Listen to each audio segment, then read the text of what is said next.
Hey everybody, Jake here from Bearded Gear, and I'm ready to do my full review on the Danger Banana. The Danger Banana is a knife I think everybody should experience. It's just so different, so wild. Like if you're into this hobby of knives like I am, then this should be exciting to you. Is it the most practical knife in the world? Far freaking from it. This is not most people's ideal EDC or outdoor knife, or any kind of knife for that matter, in my opinion. I don't mean to throw shade at the designer of this knife. I think he's a cool guy, but I think this is just a knife for the sake of being cool and different and frankly kind of funky. If you don't think this knife is funky, then I don't know what you think is normal. So this thing, let's kind of break it down anatomically a little bit while I've got it here up close, and then I'm going to hop in front of the camera and talk more about kind of my thoughts, my philosophical ideas of it. So we've got an S30V gigantic blade. I think I remember the specs on this guy. It's like 4.1, 4.2. It's like a little over 4 inches in blade length. We have this crazy blade shape. I don't know what it's technically defined as. I've probably looked it up at some point, but it's basically, I guess, a drop point with a ton of belly and a recurve. It's full flat grind for most of the blade. You do have a little bit of flat right up there, so I guess I would still call this a full flat grind. We, of course, being a Spyderco, have a Spidey hole for deployment. This knife came stupid sharp. It's a Taichung Spyderco. This edge is just glorious. I do need to give it a little bit of a wipe down. It's just a little bit dirty. Yeah, it's a beautifully done blade. It's S30V, which I've been over this before. If you watch many of my videos, you'll know that I'm fine with S30V. I think S30V is a great steel. It's a really good everyday steel. It's fantastically easy to sharpen compared to a lot of the like super steels of today's day and age. It's still great at holding an edge. It's relatively tough. I like S30V. Is it a spicy steel in today's day and age? No. S30V is like the baseline steel for Golden Colorado and Taichung Spydercos. It's like a baseline steel for Benchmade. So with it being kind of the baseline steel for these two big players, yeah, I just think this knife would have more wow factor somehow amidst all of this if it had a cooler steel. But S30V is fine, and most people who are getting this knife are probably getting it, pardon me, more because it's a conversation piece and it's different and it's fun and it's exciting than because it's a user that they're gonna be trying to get ultimate edge retention out of. That's just, I don't know. Although I will say, I do not want to attempt to sharpen this knife. Part of why I never did like a field testing video on it, really there's two reasons. One is because I do not want to resharpen it with that recurve in that belly. It just seems like it would be quite the chore. And secondly, I'm not going to keep this knife. Let me say that right now. This was a knife that was super fun to experience, but I just have no real need for this knife. If I had unlimited funds, I would love to keep this knife and just have it in my collection and every now and then carry it for kicks and giggles.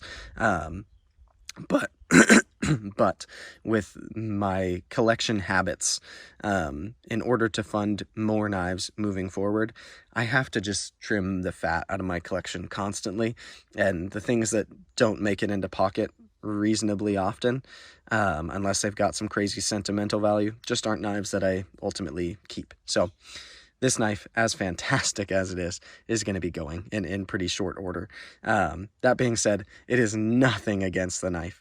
The craftsmanship, the overall quality, the way this knife has come together, the excitement level of it, it is one of the most fun knives, if not the most fun folding knife I've ever had my hands on. I call it the freaking Danger Banana. I mean, it's incredible. So we've talked blade. We've got this funky shape with recurve and belly and giant flat grind that's super tall, and it's impressive. Then we've got really cool Taichung hardware. I think this is the same style pivot that was on, if not my Paysan, I've had something with that pivot I struggle to remember off the top of my head, but it's one of the kind of fancier pivots that Spyderco offers from the Taichung factory. The titanium hardware matches perfectly the finish of these titanium liners. I think I mentioned in some of my previous videos, it's hard for me to call these liners. I would almost call this a sub frame lock. Like if you took the scales off of this knife, I am sure that it would still fully function as a frame lock. It's just, those are thick liners. So this knife is certainly robust in its construction. I have no qualms about how reliable and solid this lockup is. It's fantastic. There is no lock bar insert, so it's a like hardened carbidized, I think they call it, titanium interface against that S30V, and then we've got a ceramic detent in there. Speaking of detent, this detent is awesome. I really like it. I would say this detent is a little bit more crisp even than my Paysan was, if I'm remembering correctly. The Paysan has a relatively light detent. I think both will shake down shut, or shake down open, I should say. They'll also both shake shut pretty well. The Paysan is smoother for sure. I don't know why I'm necessarily comparing this to the Paysan. They're pretty different knives, but they're both nice Taichung Spydercos that I've owned. But yeah, the action on this is buttery. It's really smooth, and this is one of the more fun knives I've ever had to fidget with. Disengaging the lock is super easy. There's plenty of room for me to get the meat of my thumb in there, and then dropping it, it's buttery smooth to drop. It feels like there's hardly any resistance, and with how big and heavy that blade is, I mean, of course it falls shut. Like gravity ought to pull all of that down pretty easily. The scales are really nice. I'm digging lately the way that Taichung does G10. I've had a couple of knives lately in G10 from Taichung, and they're, instead of doing like the checkered rough G10 that you often see from the Golden, Colorado factory, this is actually milled. There's like these really nice pass marks from the mill that have given it this really nice texture. I don't know if that'll really come through. I hope it does on this video, but it's the right level of traction for this knife. It feels great in hand. It feels remarkably locked in. Obviously, this knife is big for me, like really big. I also recently had a loaner Benchmade Crooked River, and that knife actually was almost the same overall length as this, which is crazy because this knife was gigantic to me. I had no idea that the Crooked River was going to be that big as well. But the Crooked River ergos just didn't really work for me because of this cut here. This knife, though, the way that it fits my hand, I am shocked how comfortable it feels for how big this is. Because I'm sure if you're a guy with way bigger hands than me, this knife is going to be comfortable for you too. And it's hard to make a knife with shaped handles that aren't just perfectly like totally flat and neutral that fit everyone's hands well. So yeah, I'm impressed that they were able to do this. I like that little cutout in the G10 there. It feels like a great spot to really lock my finger in. There's no jimping anywhere on this knife, and because of the stock, the thickness of this blade stock, putting my thumb there, it feels so comfortable, like a great flat spot to put my thumb.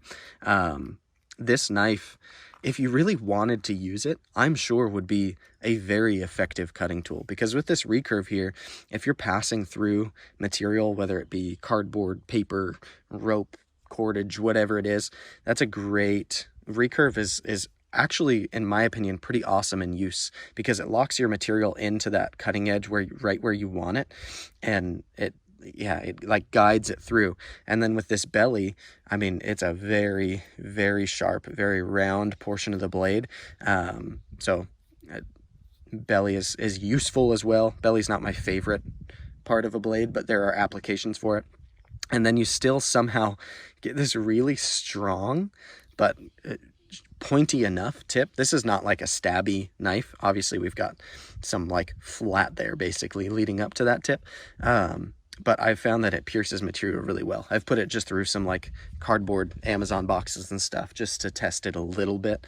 But I've been overall pretty gentle with this knife. Like I said, I'm trying to keep it basically in the condition I got it in so that I can resell it and not feel bad about it. Yeah, So the G10 is great. The liners are great.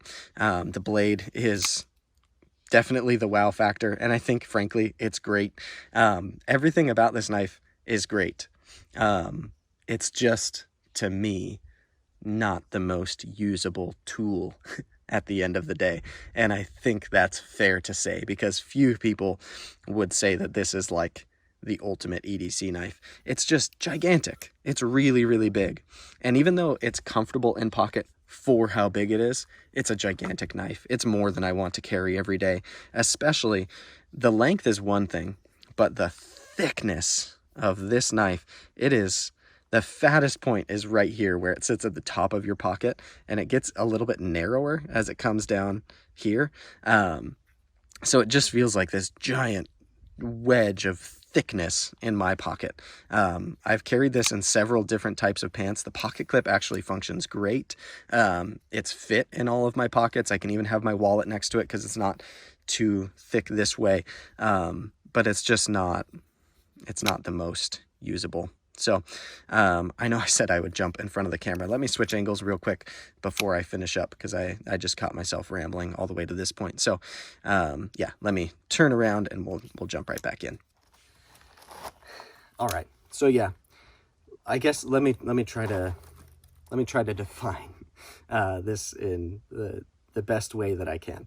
I think that the Subvert, the Danger Banana, if you're on my page, it's kind of a flex. Obviously, Spyderco didn't design this knife. This knife is designed by Black Snow Customs. But if I had to guess what Spyderco was doing when they signed on to say yes to this knife, it's something wildly different. And I love that they made that choice to partner with Black Snow Customs and to make this a knife from Spyderco. This knife, it's funny because everything about the build and the hole and like the grinds and all that, it's a Spyderco. It feels like a Taichung Spyderco in terms of the way it all came together. But this design feels like such a departure to me from typical Spyderco, and I think that's the coolest thing about it. As somebody who geeks out about Spydercos in general, you've probably seen I do a ton of videos about Spydercos. I own quite a few Spydercos that will be with me forever, and I sample a lot of other ones that I like to enjoy for a little bit, and then after I've experienced them, I flip them, like I'll do with this one. And this is just kind of, it's one that I think people should experience, because the Danger Banana is like the most fun thing that Spyderco has done in a long time. They can be a little bit hard to find now. I know I've seen several people who are looking for them and having difficulty finding them. So it's not like you can just go on any retailer and buy them now. I'm pretty sure if they're not discontinued, it's been a while since they've restocked. But it's just it's so different. And I think these originally, they retailed for a little under $300. If I'm not crazy, it might have been just over $300, somewhere around the $300 mark.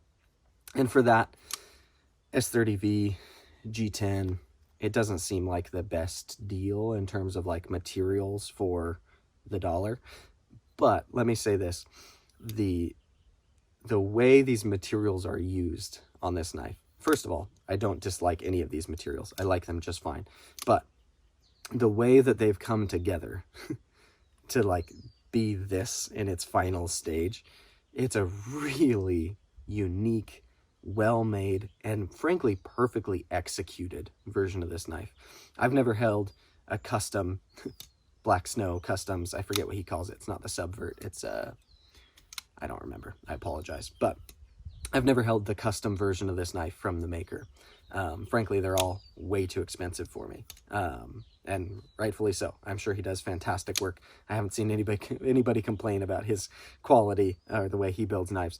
But this knife, for being a production version of such a cool, unique, funky, different knife, and for how much of these materials, frankly, you're getting with how massive this thing is, it's done really well. And yeah, the Danger Banana will always have a place in my heart, because it's the Danger Banana. It's a knife with one of the coolest nicknames for a reason, because it's just incredible.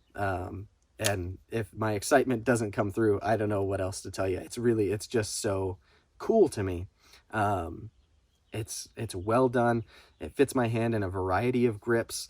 It's actually so much more usable than I imagined it would be before I held one.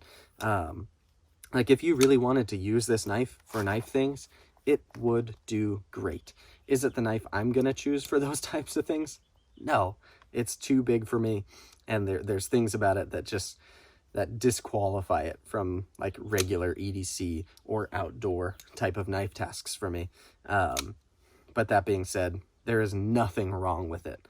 It's not practical for me in my life. So yeah, I guess that's about all I can really say about the Danger Banana. So this will probably be the last time you see it on my channel, because I'm pretty sure I have a buyer who already wants to buy it. And if he doesn't, there are plenty of other people who are looking for them. But it's a really fun knife. It's really different, really unique. And it's cool that Spyderco did it. I think it's really awesome that they were willing to make a knife like this. And people bought them, so it worked. But yeah, this is the Danger Banana, or as they call it on paper, the Spyderco Subvert.